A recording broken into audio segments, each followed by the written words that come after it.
Hey guys, my name is Naya and I make content on all things beauty, lifestyle, and relationship. And today I'll be talking about 5 things I wish I knew before my wedding.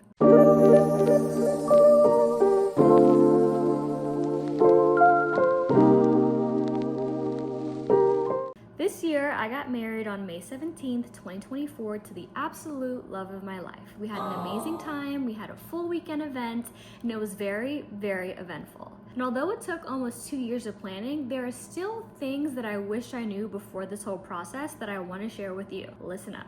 Tip number 1, the wedding tax is real. You will not believe how much I spent on floral, design, decor, that I probably would have spent a lower amount on if it were a birthday party or an anniversary, that I spent way more on a wedding. If you don't plan, you will pay for convenience. You will pay someone else to do the little things that you can do yourself. So since the wedding tax is real, my tips are go over your wedding budget first. Things that I paid for that I do not regret and would pay 10 times over again. For me, personally, with my wedding dress, my wedding photographer, videographer, and wedding glam. Honestly, if I would have eloped in Italy or Mexico, I probably would have paid 1, half the price, 2, had half the guests, and 3, still had amazing photos. Now, though I loved my local Atlanta wedding, my hometown wedding, I spent a lot of money. My husband and I spent a lot of money, and mostly overpaying due to the wedding tax. One thing I want to be sure to mention is that it's okay to elope. My original plan before getting married was to have an elopement with my husband and I and our parents, somewhere nice and intimate, and then have a huge reception and wedding in the States for a fraction of the price. Instead, we did the full welcome party, wedding, and recovery brunch in the States, and I'm sure it cost 10 times more than it would if we had an elopement. A lot of people may think that elopements don't pay homage to the level of love you have with that person. You may be really, really eager to share with all your extended family and cousins and grandma and aunts and uncles, but in my recommendation, you do not want to start a marriage in financial strain. And if you do not have any contributions to your wedding and you don't have anyone on the outside or friends and family that will contribute to the wedding, elopement is not a bad idea. You can find a time and place for your husband and maybe a small group of up to 10 people to go somewhere within a set budget, have your wedding, and then you can celebrate with all the people you love when you come back home on an arrangement that's much cheaper. If I were to do my wedding again, I kid you not, this is how I would do it. I would find a venue in Mexico, Costa Rica, or Italy. I would have a venue of up to 8 people, literally my husband and I and our parents. I would have my best friend and his brother as the maid of honor and the best man. We would spend a 3-day weekend, have a beautiful decadent wedding. I would keep my entire glam team, my entire photography team, and my dress, of course, and my husband. American currency usually has higher value in other places, so I would have set a budget out of the country international wedding, and then when we came back home a few months later, I would have had a larger event at a venue or an Airbnb or a Vrbo with all of our friends and family. Something more lax, something more laid back without the wedding tax. Because I'm okay with paying the wedding tax for maybe 1 or 2 things, but for everything, it can get expensive and it can add up quickly. When it comes to finances, you do not want to be an emotional spender, yet your wedding is one of the most emotional times in your life. You think, I only get married once, I'm only gonna have this feeling once, this is the love of my life. When you make decisions emotionally, it can put a strain and you may have to sacrifice some things in the long run. So just be aware of all that comes with investing into a wedding.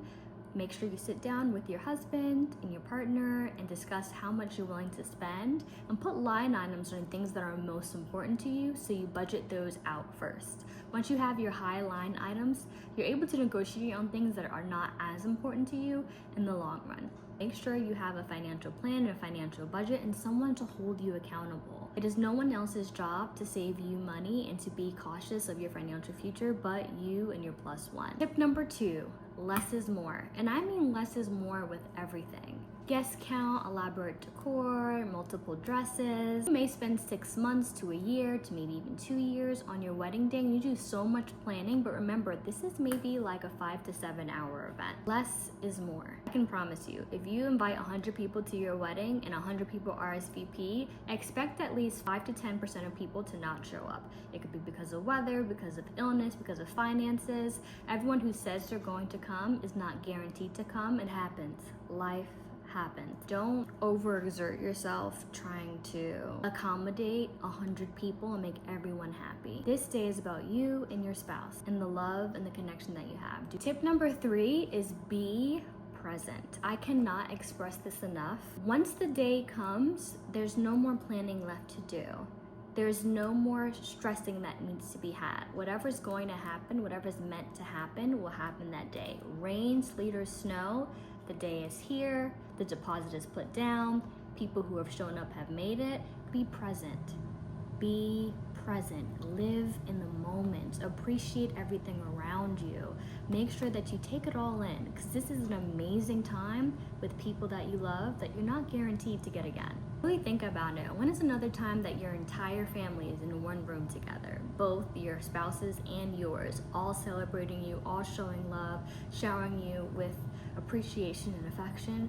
That doesn't happen often, so cherish it and be present in that moment. Don't worry about who didn't show up. Don't worry about the tablescape not being exactly the way you imagined. Don't worry about how well done the steak is. Worry about you and your partner and taking in every dance, every laugh, and every photo. Tip number 3, if you're the bride, bring snacks. You do not want to be hangry on your big day. I know you want to be focused on your diet and you don't want to look bloated in your dress and you want to feel like you're the perfect size. So if you're someone who doesn't want to mess up your makeup or very cautious of your intake, bring a protein bar, bring some almonds or nuts, bring a nice smoothie.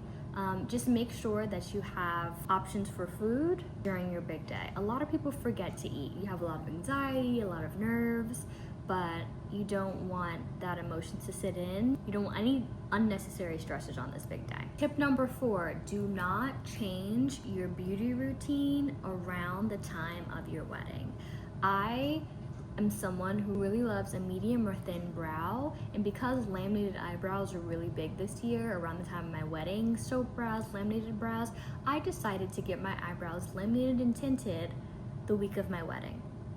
And I did not love my eyebrows, and it has nothing to do with my makeup artist. She did a phenomenal job finessing them, but my facial feature and my face type looks really great with nice, soft, round, thin or medium thin eyebrows. And because I did that, I ended up enjoying my after bridal photos way more than my actual wedding photos. Just being mindful of what worked for you works for you. If I'm going to do anything as far as beauty treatments, what I would recommend for brides, I would recommend lymphatic drainage, I would recommend teeth whitening, I would recommend, of course, daily movement, working out, water, water, water, and maintaining a good skincare routine. Do not try any new chemical peels or anything that can harm your skin or its balance before your wedding day. Don't mess up a good thing. If you're already okay with your routine, don't try anything too extreme before a day this important. The last thing I wish I knew before my wedding, which a lot of people probably wouldn't consider, is track your cycle. Yes, track your cycle. If you have the Flow app, or if you have another app that you use around your menstrual cycle, make sure that you're tracking it. This may not happen to all women, but for most women during your luteal phase, the way your body fat sits and the way you retain water is much different than your follicular phase. And if I could show you the difference between my wedding photos, how my face looks in this picture versus this picture, I'm the same weight, I have the same diet, I have the same habits. The only difference is this day I was a day before my cycle, and this day I was a week after my cycle. And can you see the difference? Can you see the difference? Although I feel stunning and look beautiful in both, my face has a major difference because of where I was in my cycle. So tracking your cycle and seeing where you may be around the end of your wedding is super important as far as fitting into your dress, making sure your beauty routine goes well, and just feeling your most confident. It's not something I would have thought of before my wedding, but luckily I have the best photographer and the best glam team in the entire world, hands down entire world, that I was able to do my bridal photos and they look phenomenal. So 10 out of 10 recommend. And I'll give you some bonus tips of things I knew before my wedding that I hope that you know too. One is to make sure you have your emergency kit, make sure you have safety pins, bobby pins, extra lip liner, tied to go sticks, those things that you need for just in case things you don't plan to happen.